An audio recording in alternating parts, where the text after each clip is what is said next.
आज़ादी के नायकों की जिस जमीन का नाम सिवान है, उसकी पहचान अब शहाबुद्दीन हो गए। हमारा दावा है कि सिवान का नाम लेते ही आपके जहन में भी जो सबसे पहले चेहरा घूमता होगा वह शहाबुद्दीन का ही घूमता होगा, क्योंकि डर और भय का एक ऐसा साम्राज्य शहाबुद्दीन ने बनाया जिसकी पहचान अभी तक सिवान भुला नहीं पाया है। हालांकि जब कोई बाहुबली बन जाता है तो उसके इर्द गिर्द कई कहानियां गढ़ दी जाती हैं। ये कहानियां उसके डर और भय के साम्राज्य को बनाए रखने के लिए गढ़ी जाती है। ऐसी एक कहानी आज हम भी आपको शहाबुद्दीन की सुनाने वाले हैं। नमस्कार, मैं हूं इंद्र मोहन, आप देख रहे हैं बिहार तक। 3 दशकों तक सिवान में समानांतर सरकार चलाने वाले शहाबुद्दीन का उदय 1990 में हुआ। यही वह दौर था जब बिहार में लालू यादव ने राजनीति की नई गणित बताई और MY समीकरण को साधा। शहाबुद्दीन की चर्चा मात्र 19 साल में ही होने लगी थी जब 1986 में उसके खिलाफ पहला आपराधिक मामला दर्ज हुआ था। 1990 में जेल में बंद रहकर शहाबुद्दीन पहली बार विधायक बना और विधायक बनते ही लालू के दुलरवा भी हो गए। राजनीतिक कहानी तो ये भी है कि शहाबुद्दीन एक बार नाराज हो गए थे तो उन्हें मनाने लालू यादव खुद उनके घर तक गए थे। लालू की सरकार को भारत के कुछ पत्रकारों ने जंगल राज कहना शुरू कर दिया और इसी जंगल राज का अगर कोई ब्रांड एम्बेसडर था तो वह था शहाबुद्दीन। शहाबुद्दीन के खिलाफ पहला मामला 1986 में हुसैनगंज थाने में दर्ज होता है और इसके बाद शहाबुद्दीन की आपराधिक पृष्ठभूमि बढ़ती चली जाती है। शहाबुद्दीन के राजनीति में आने की कहानी किसी फिल्मी कहानी से कम नहीं।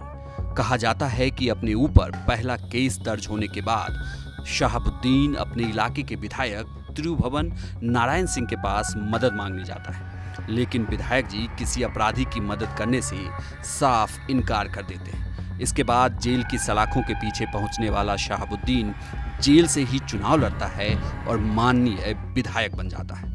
1990 और 95 में विधायक और 1996 से 2004 तक लगातार 4 बार सांसद चुने जाने वाला शहाबुद्दीन के सितारे 2004 में हुए तेजाब कांड के बाद बदल जाते हैं। सिवान में अपनी समानांतर सरकार चलाने वाले शहाबुद्दीन पर पुलिस भी हाथ डालने से डरती थी।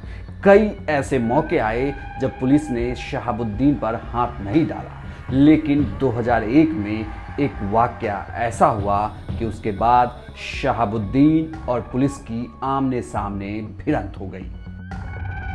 दोनों तरफ से हुई गोलीबारी में 8 लोग मारे गए, जिसमें 2 पुलिसकर्मी भी थे। शहाबुद्दीन की सेना ने पुलिस को खाली हाथ लौटने पर मजबूर कर दिया। इस घटना की धमक पूरे देश में सुनाई दी और बिहार में 1.5 दशक से राज करने वाले लालू यादव की पार्टी की सत्ता से विदाई की पटकथा लिखनी भी शुरू हो गई और शहाबुद्दीन के सितारे भी गर्दिश में चले गए। फिर आया साल 2004 का चर्चित तेजाब कांड।